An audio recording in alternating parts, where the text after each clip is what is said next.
So I haven't done any research for a while, so let's go in and have a look at which dividend companies not only have good dividends, but also good dividend stability, and they've been increasing price over the long term. So that's pretty much the criteria I look for when I'm looking for companies to invest in. So I'm going to look at the ASX 100 in this video, and I've already done the research. I'm going to show you that in just a minute.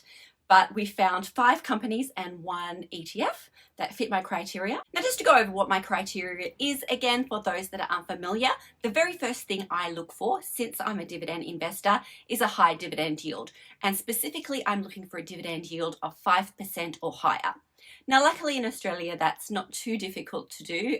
We have a lot of companies that pay pretty good dividends here in Australia.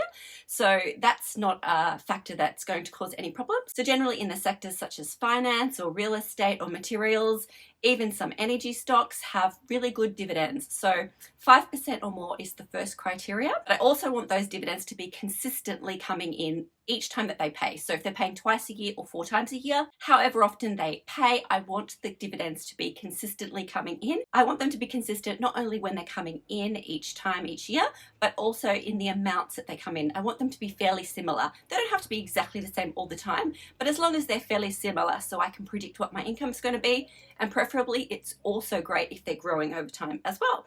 That means my income is going to grow over the long term as well. But we don't want to get stuck in the dividend trap and only be buying companies just for the dividend yield. We also want companies that grow over time too. We want to look at that capital growth as well. So we'll also be going over and having a look at how much the price has increased on the companies over the long term. I'm going to be looking at 5 years in this video because it's a nice easy round figure.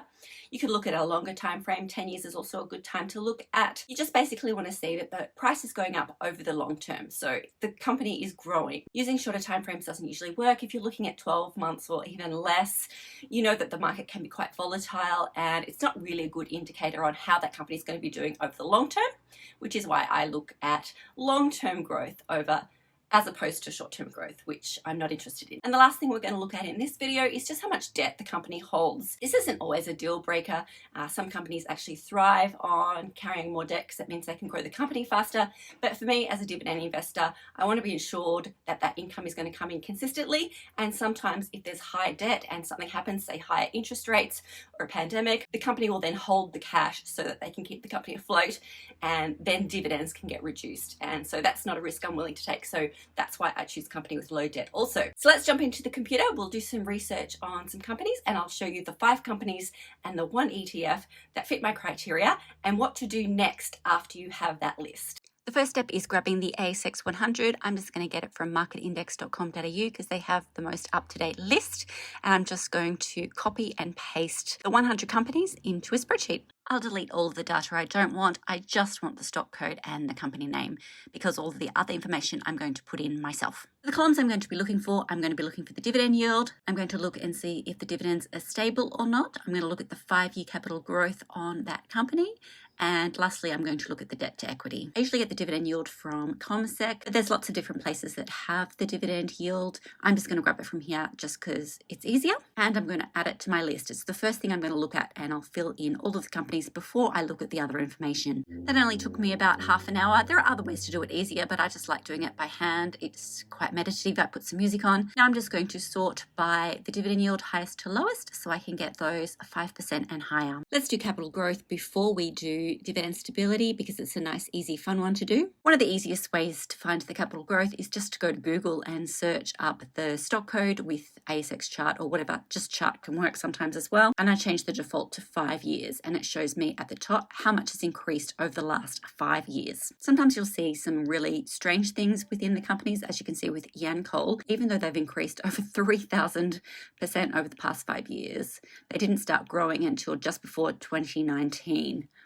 So that's something to keep in mind. Then I'll just compare it to what the ASX 200 has done and usually choose anything with capital growth above or close to the market average. And in this case, that was 23.51%. I thought I'd go as low as 20%, and that way we can keep VAS in. But all the others didn't increase quite as much, and some of them actually went down. So I'm not interested in them, even though they have a good dividend yield. Now we can jump to dividend stability, and I'll show you what I look for on what constitutes a stable dividend and what constitutes a not so stable dividend. Comsec shows this in a graph, although you can look at it in how much they've paid over time as well. But as you can see with Spark, very consistent dividends, so my income would be consistent and I would know what to expect. So that's good. Yancoal's a good example of inconsistent dividends. Like, even though the dividend is high right now, it's kind of all over the place. In 2018, it was barely anything.